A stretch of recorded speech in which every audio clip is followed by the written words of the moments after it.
চীনের সামরিক কুচকাওয়াজে দেখা যায়নি ভারতের প্রধানমন্ত্রী নরেন্দ্র মোদীকে, অথচ মাত্র 2 দিন আগেই চীনের প্রেসিডেন্ট শি জিনপিং ও রাশিয়ার প্রেসিডেন্ট ভ্লাদিমির পুতিনের সঙ্গে বৈঠকে অংশ নিয়েছিলেন তিনি। 3 নেতার হাসিমুখে আলাপের ছবি তখন ছড়িয়ে পড়ে সামাজিক যোগাযোগ মাধ্যমে। অনেকে সেটিকে ওয়াশিংটনের ওপর নির্ভরশীল নয় এমন এক নতুন বিশ্ব ব্যবস্থার সূচনা হিসেবেও দেখেছিলেন। তাই ধারণা ছিল সামরিক কুচকাওয়াজেও একসঙ্গে মঞ্চ ভাগাভাগি করবেন তারা, কিন্তু বাস্তবতা হলো ভিন্ন।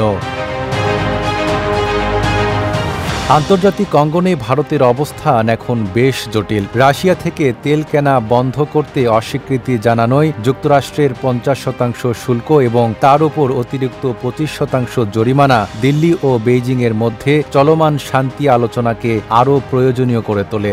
সানবিট সব দিবে সামাল। সানবিট ম্যাজিক প্রেস ডিশওয়াশিং এর মাথা ঘোরানো সলিউশন। তবে এশিয়ার 2 শক্তিধর দেশের মধ্যে এখনও রয়েছে নানা অন্তর্নিহিত সমস্যা।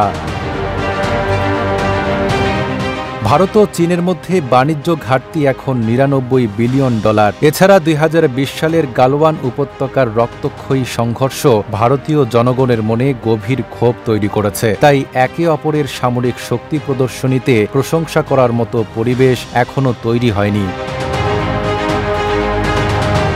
সম্প্রতি পাকিস্তানের সঙ্গে সংঘর্ষে ব্যবহার হওয়া অস্ত্রের বেশিরভাগই এসেছে চীন থেকে। এমন তথ্য প্রকাশের পর দিল্লির উদ্বেগ আরও বেড়েছে। ফলে কুচকাওয়াজে না যাওয়াকে মোদির কূটনৈতিক হিসাব নিকাশ হিসেবেই দেখা হচ্ছে। আন্তর্জাতিক অঙ্গনে যুক্তরাষ্ট্র, চীন ও রাশিয়ার মাঝে ভারসাম্য বজায় রাখাই এখন ভারতের সবচেয়ে বড় চ্যালেঞ্জ। মোদির অনুপস্থিতি সেই কূটনৈতিক বাস্তবতারই প্রতিফলন। নাইম আরাবি, ঢাকা পোস্ট।